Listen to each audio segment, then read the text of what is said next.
Prince Andrew's friend, Ghislaine Maxwell, is set to appear in a New York court tomorrow. If found guilty, she could spend up to 35 years in jail. Well, royal editor Russell Myers is with me now. We don't know what's going to happen. She might cut a deal, we're not too sure.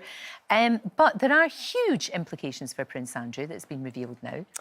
Well, huge. As you say, she's in court this week, facing some very, very serious charges indeed. There's 6 of them in total that she was potentially procuring minors for Jeffery Epstein, her former lover, potentially perjury charges as well. And this is very, very worrying for Prince Andrew indeed. There's been one of the lawyers, actually, who represents his accuser, Virginia Roberts-Giuffre, a chap called David Boys. He has said that he has no doubt Andrew would have been caught on secret cameras in Epstein's mansions. Now, the reason why this is such a big deal is because Prince Andrew still hasn't locked in that date to speak to the FBI.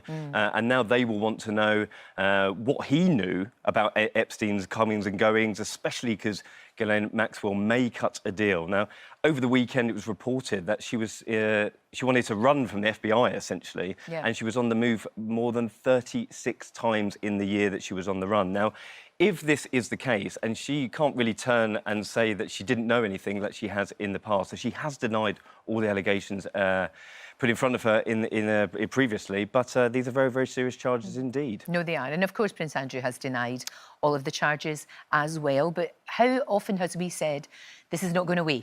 It isn't going away. And the real serious thing is the more pressure is being heaped on him, the more people are coming forward, potentially British victims from Epstein as well. Andrew had been to 3 of these locations mentioned in Ghislaine Maxwell's indictment, so just more and more pressure. Now, listen, he has said that he is offering to cooperate with the FBI.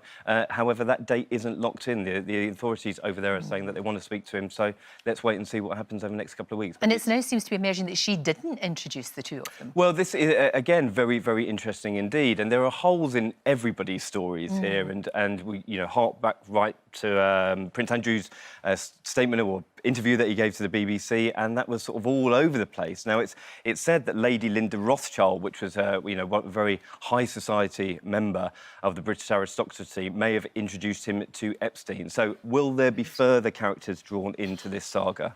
It's extraordinary, isn't Absolutely. it? Meanwhile, Harry and Meghan, they continue to make the headlines. Well, I know, and not for the right reasons, it would seem. Listen, they are struggling, it would seem, in LA at the moment. It's been bad news for them. I think we're all waiting for this book to come out, this, strangely mentioned Finding Freedom, the title of it.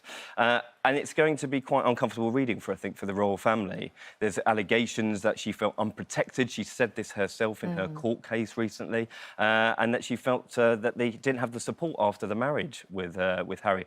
And speaking of the marriage, there's some very disturbing claims over the weekend. A lady called Karen Gibson. She was the conductor of the Kingdom Choir. Remember? They're brilliant. The fantastic choir who sang at their wedding. Fantastic. Now, she claims that they were very, very demanding to deal with, and she had to create 12 versions of the song Stand By Me for the wedding, and then they were so busy in the end they didn't even bother to listen to it before the final version was played. So I think someone like that breaking ranks and saying that you're very difficult to deal with, it's a bit of a sorry situation. Not so good. Indeed. And Harry under fire as well.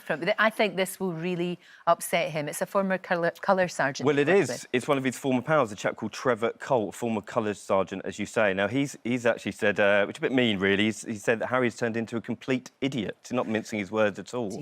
Now, this goes back to last week, and Harry was talking about the Commonwealth and about how it needed to right the wrongs of the past. Now, in one sense, I mean, Harry should be applauded. He's putting himself out there for the Black Lives Matter movement. However, he's been criticised in a lot of quarters because it's his granny's club. She calls it the Club of Nations. She's passionate about it. She is indeed, and perhaps some people have been saying that he needs to sort of educate himself on the history of the Commonwealth. I think it was almost like he was getting the Commonwealth and the Empire sort of, not realising to distinguish between the two. It's a sticky wicket for him, really, because he's sort of 1 foot in, 1 foot out, and that's why he had to leave the royal family in the first place. So it's a tough one. It's a tough tightrope walk, isn't it? And that's the difficult one. Now, look, Camilla, this is hilarious. She's been following the advice of Victoria Beckham. She has. Do you know what? I think she'd be a right laugh to go out with. I really do. She loves a gin and tonic. I mean, yeah, she'd be great for a drink. So she has been taking the sting out of ageing, I'm told. She has been using tubs of nettle venom, no less. Right. Now, let me explain that this is a face cream which mimics a bee sting. Basically, stings your face, well, not literally, but like a bee sting, brings the blood to the face, keeps you looking all youthful. It is favoured by celebs such as Victoria Beckham and Kylie Minogue, but it's 64 quid a pot. No, you're all right. So we might not be getting it. No, we you're might right. be putting it down for our Christmas presents. And the Queen, this wee boy that wrote to the Queen, this is lovely. adorable. We need some good news. We do. And this is very nice. This is a little lad called Timothy Mathers. He's only 7. Now, he's been doing word searches under lockdown, keeping busy. Some people doing quizzes. He's been doing word searches with his family, coming up with words like happy, smile, excitement. And he wrote to the Queen, and he wrote a letter saying, "Dear Queen Elizabeth, you might be feeling lonely or sad during lockdown, so I thought I could make up a word search for you to cheer you up." Queen got it, and she instructed one of her ladies-in-waiting to write to him, I love that. praising his thoughtfulness and saying how she greatly appreciated the letter. Oh, what a lovely boy. Lovely boy. He's going to grow up into a fantastic adult. I love that. Very caring, actually. Indeed. Really sweet. Russell, lovely to see Lovely you to in real see you true in real life. person, yeah. 2 metres apart, 2 metres apart, but still here. Thank you. Don't forget, you can watch full episodes of Lorraine on the ITV Hub and all the best clips, compilations and playlists right here on our channel. Just subscribe now and you'll never miss an upload. Click here to watch another video similar to this one, or click here to head to our channel's homepage to explore all of our exciting videos.